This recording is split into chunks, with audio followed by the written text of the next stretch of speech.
Сегодня днем над территорией Беларуси был принудительно посажен самолет компании Ryanair, на борту которого находился Роман Протасевич. Это основатель канала Нехта, канала миллионников в Телеграме, который освещал непредвзято протесты в Беларуси. И, собственно, сегодня мы собрались к МИДу Украины для прекращения любых сотрудничеств с кровавым диктаторским режимом Лукашенко, который обрекает своих граждан на, собственно, смерть.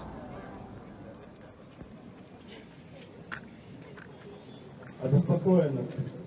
Я думаю, это слово для белорусов уже стало синонимом из уст МИДов цивилизованных стран. Так? Но я думаю, что нам не стоит опускать руки. Мы не просто выходим для того, чтобы перемалывать из пустого в порожнее. Мы общаемся, узнаем друг друга. Я многих присутствующих вижу не впервые. Знаю конкретные дела, которые стоят за ними. Знаю их суть, их проблемы. Понимаю, почему они здесь сейчас. И как больно им, потому что они здесь, а не в Беларуси. Я хочу поблагодарить организаторов. Хочу поблагодарить всех, кто здесь присутствует сейчас. Потому что каждое наше слово, оно пробивает ту толщину обеспокоенности, тот синоним безразличия, который разделяет нас от нашей общей победы. Ведь не стоит забывать, что Беларусь — это стратегический союзник российской оккупационной машины, которая продолжает давить, в том числе и Украину, на которой мы сейчас находимся. Поддержу предыдущего оратора о том, что поменьше слов надо высказывать и побольше делать. Я знаю, что многие это сделают и будут делать. Нужно больше объединяться, больше открываться друг другу.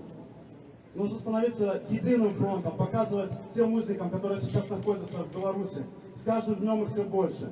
Сегодня +1. Роман Протасевич. Многие говорят о том, что его ждет смертная казнь. МИДы цивилизованных стран, не беспокойтесь.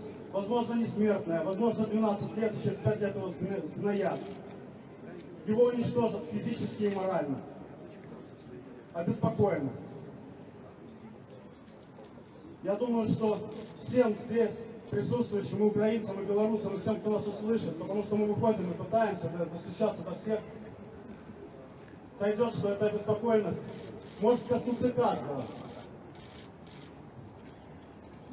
Я прошу вас не опускать руки, продолжать нашу борьбу с этим преступным террористическим режимом.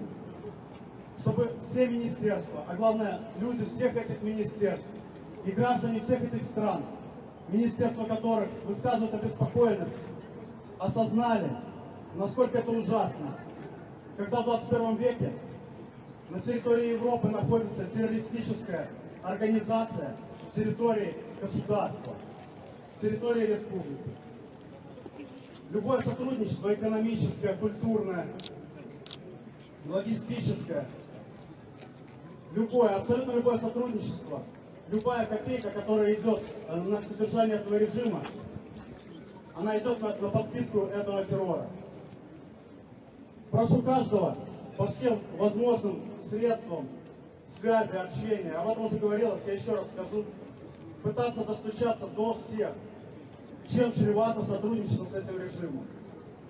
Чем чревато это для тех белорусов, которые сейчас находятся в Беларуси.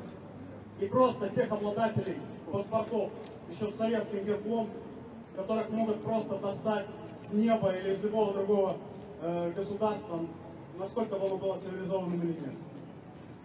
Не опускайте руки. Живе Беларусь! Живе!